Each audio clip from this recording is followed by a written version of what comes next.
നിങ്ങൾ ഉൾപ്പെടെയുള്ള പുതിയ തലമുറയുടെ പല ചർച്ചകളിലും നമ്മൾ മഹാഭാരതത്തെക്കുറിച്ചുള്ള വിപുലമായ ചർച്ചകൾ ഇന്ന് സമൂഹത്തിൽ കേൾക്കുന്നുണ്ട്, പുസ്തകങ്ങൾ വരുന്നുണ്ട്.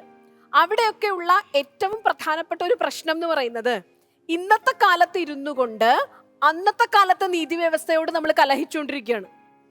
വാസ്തവത്തിൽ അക്കാലത്തെ സമൂഹവും അക്കാലത്തെ നീതിന്യായ വ്യവസ്ഥയും നിയമവ്യവസ്ഥകളും ഒക്കെ മറ്റു ചില മാനദണ്ഡങ്ങളെ അടിസ്ഥാനപ്പെടുത്തിയായിരുന്നു. ഇന്ന് നമ്മൾ ഇന്ത്യയുടെ പരമോന്നതമായ നീതിപീഠത്തിലും നമ്മുടെ ഭരണഘടനയിലുമാണ് ഇന്ന് നമ്മൾ നീതി വ്യവസ്ഥയിൽ വിശ്വസിക്കുന്നത്.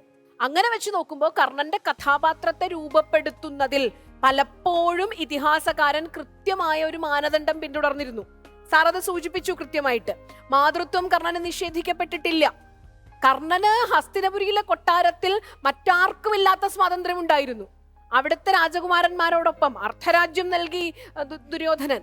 പക്ഷെ അവിടെയൊക്കെ കർണനെ ഉള്ളിലേക്ക് വലിച്ചിരുന്ന കർണന്റെ ഉള്ളിലെ ഒരു ബോധമാണ് കർണനെ എളുപ്പമാണ് അധർമ്മത്തോട് കൂട്ടുപിടിച്ചാൽ, വിജയം നേടിയെടുക്കാനായിട്ട് എളുപ്പമാണ് അധർമ്മത്തോട് കൂട്ടുപിടിച്ചാൽ.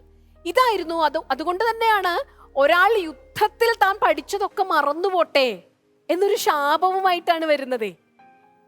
പരശുരാമന്റെ അടുത്ത് നിന്നും വ്യാജ ഡിഗ്രി സർട്ടിഫിക്കറ്റ് ആണ് വാങ്ങിയത്. പരശുരാമന്റെ അടുത്ത് മറ്റൊരു പേരിൽ മറ്റൊരു ജാതിയുടെ പരശുരാമന്റെ സ്ഥാപനത്തിനൊരു നിയമം ഉണ്ടായിരുന്നു.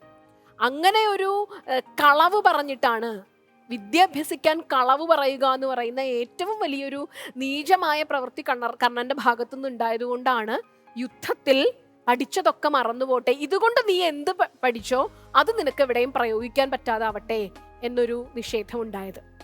അപ്പൊ അതുകൊണ്ട് കർണനെ പഠിക്കുമ്പോൾ കർണന്റെ ഭാഗത്തു നിന്നുണ്ടാവുന്ന ചില സ്വഭാവത്തിലെ വൈകല്യങ്ങളെ കൂടി നാം തിരിച്ചറിയേണ്ടതുണ്ട് എന്ന് തോന്നുന്നു.